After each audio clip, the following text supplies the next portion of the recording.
This is Chapter 7, Rules of Differentiation and their use in comparative statics. So in Chapter 6, we talked about how to calculate the differentiation. So in Chapter 7, we mainly talk about some of the basic rules for the differentiation and derivatives. So first rule is the rules of differentiation for a function of only one variable. So it's a basic case. So first, let's look at the constant function rule. So if the function is constant, so y equals to fx equals to k. K is a constant number. And so the derivative of this function will be just 0. If you draw the constant function, so no matter what x value you choose, y will always equal to k, right? So there's no change of y when you change the value of x. So the rate of change of y will be just 0 in this case, right? Since it's constant all the time. So we can write the derivative as dy over dx, or simply f prime x, right? Since y equals to fx. So the derivative of y, you can say y prime or f prime x. Prime means the derivative equals to 0. And there's an alternative way to say that is to put the y alongside this sign, right? D over dx. You don't have to write the y in the numerator. You can put that besides this sign, right? This is d over dx means to take the derivative with respect to x. So this derivative is just a 0. Okay. So next is the power function rule. So suppose y is a power function, x to the n. Right? N is a real number.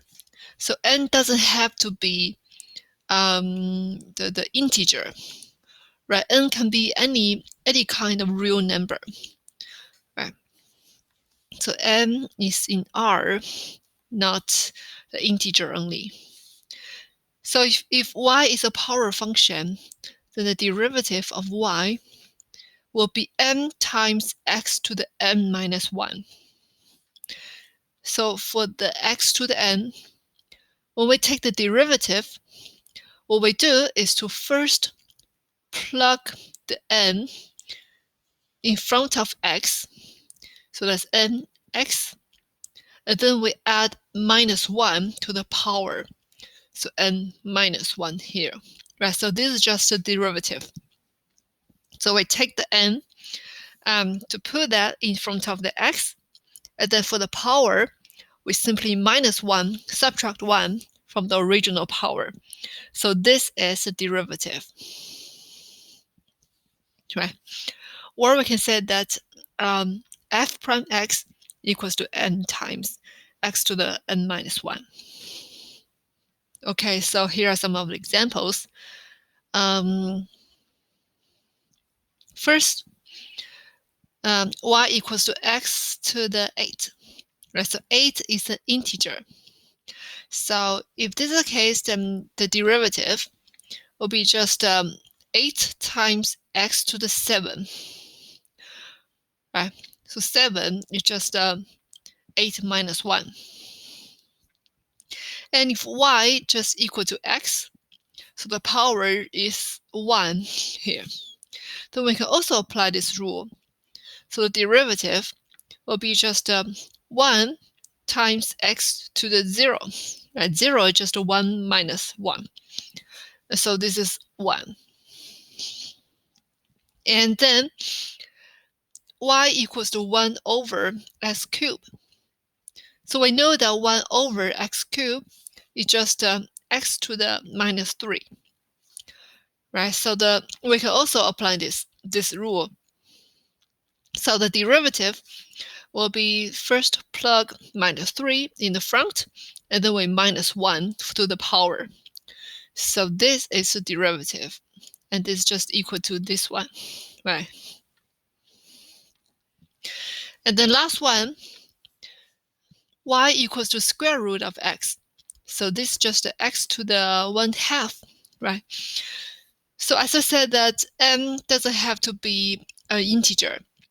So n is a real number, right? It doesn't have to be integer. So even if 1/2 is not integer, we can still apply this rule. And the derivative will be, again, to plug in 1/2 to the front, and then we minus 1 to the power. So that's 1/2 minus 1, so that's negative 1/2. And it's equal to this too, right? And if you want to find out the specific values of the derivative, so it can be expressed as f prime x0 or dy over dx, and then there's a vertical line, and then x equals to x0, right? Because the derivative is also a function of x, right? Derivative, if you take the derivative, it's still a function of x. And if you want to find out the specific derivative value given x, so we plug in the specific x value, x0 here, to find out the value. So for example, y equals to x squared, then we know that the derivative is 2x, right? It's still a function of x, but it's a derivative function, right? So if we want to find out when x equals to 1, what's the value of the derivative? So what we do is to plug x equals to 1 to the derivative function, right, to find that it's 2. Or we can write in this way. Okay. And then the third one, we're going to talk about the power function rule with some generalization. We'll only talk about one generalization here, which is to multiply a constant number before the power function. So c is a constant number here, and f equals to c times a power function. So really simple, the derivative will be just a c times the derivative of the power function. So that means that we don't move the c, right? We don't. It means we don't care about the c. We just multiply c, and then take the derivative of the power function. So for example, if f equals to 4 times x to the 4th, so the derivative will be 4 again times the derivative of this power function, which is 4 times x cubed, right? So this is 16x cubed. And here, again, it's 3 times x to the minus 2. So we don't move the 3, or we keep the 3 as it is, and then we take the derivative of the power function here. And so we multiply them together. Right. Okay, so second, let's look at the differentiation of 2 or more functions, and they have the same variable, right? So this is important. The 2 or more functions, they have to have the same variable.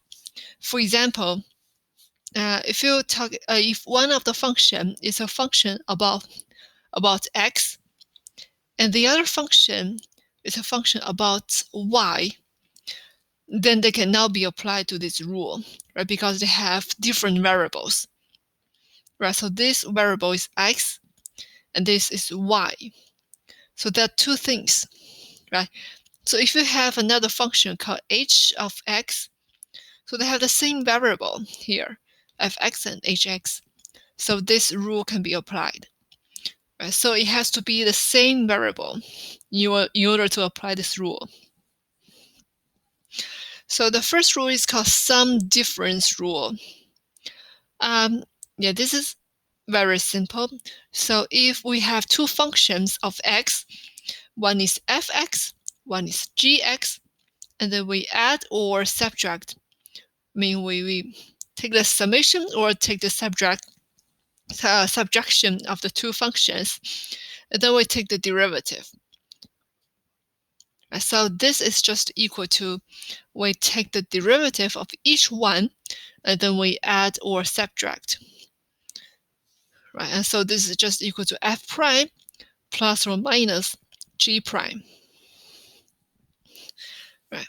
So for example, if fx is x squared and gx is 3 times x cubed, and so we have another function called y, which is a summation of the two. So y equals to x squared plus 3x cubed. Right. And so the derivative of y is just the derivative of f plus the derivative of g.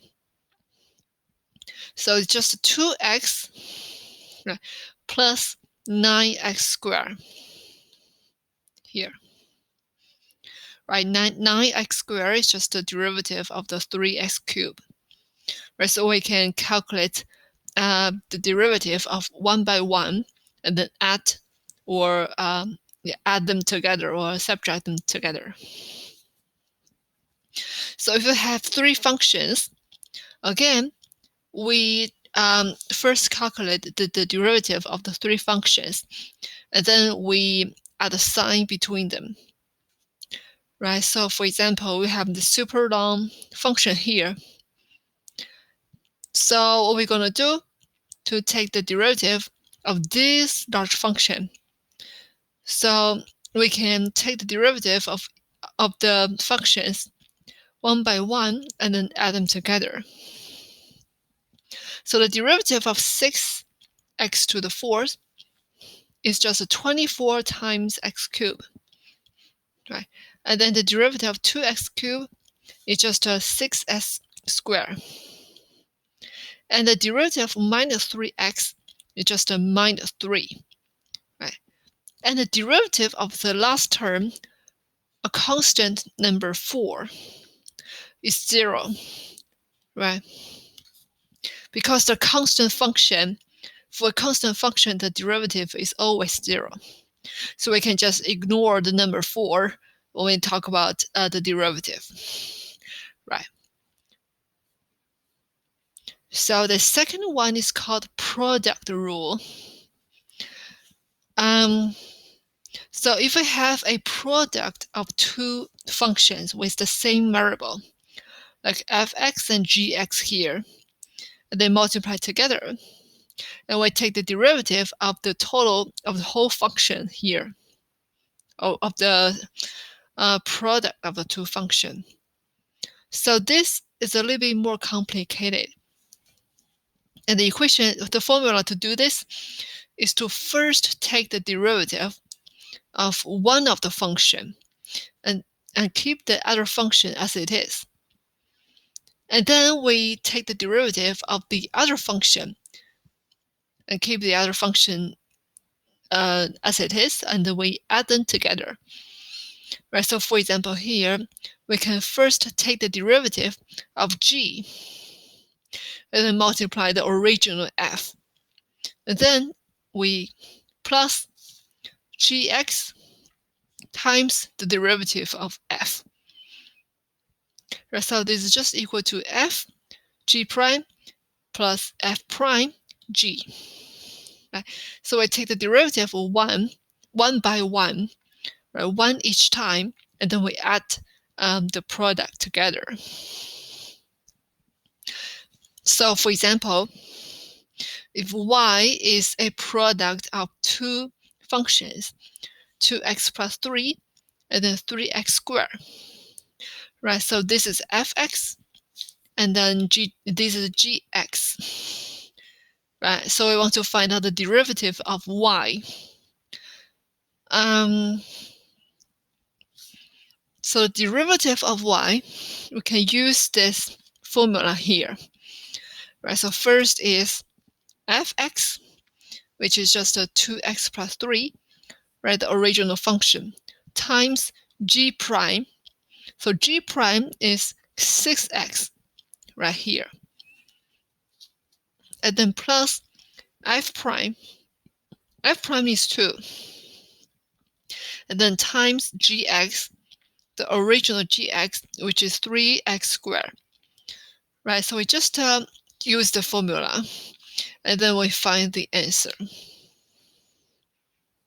But this formula is a little bit complicated than the sum and difference rule.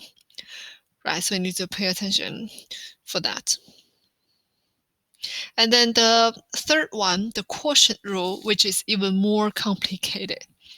So quotient rule means we have two functions, f and g. They have the same variable, x. I want to take the derivative with respect to x. And so the function is f over g. Right. So if we want to find out the derivative here, what we're going to do is to take the g squared as a denominator. And for the numerator, it's kind of similar to the product rule, but with a minus sign here. And also you have to pay attention which one comes first. Right, so for the numerator here, first we need to calculate f prime x times gx, and then minus fx times g prime. Right, so this is a numerator here. This is a denominator here. So we first need to take the derivative of the numerator and then times the original form of the denominator, and then minus fx times the derivative of the denominator. Right? So because this is a minus sign here, so you have to pay attention to which part comes first, right? Which part subtract which part, right? So the one in the front is the one that the derivative is the numerator here, f prime. Right? It's now g prime. G prime is in the ladder form. It's in the ladder, right? So for example, we want to find out the derivative of 2x minus 3 over x plus 1. So first is to take the g squared, right? So x plus 1 squared. And for the numerator, first we calculate f prime. So the prime, the derivative of 2x minus 3 is 2, right? So this 2. And then we multiply the gx, which is x plus 1. And then minus fx is 2x minus 3. And then we times g prime. So g prime here is just a 1, right? The derivative of x plus 1 is just a 1. And so we find the answer here. So for the second example, again, we calculate g squared, which is the square of this thing. And then f prime is just a 5, a constant number. And then gx, again, x squared plus 1, the original form. Minus fx, which is 5x. And then g prime is 2x in this example, right? 2x. And then we find the answer. So the quotient rule is most complicated, and you need to pay attention to the numerator here, which is f prime g x minus fx times g prime, right? So the order does matter. And then the product rule, it's a little bit easier than quotient rule, but the easiest one should be the sum and difference rule, right?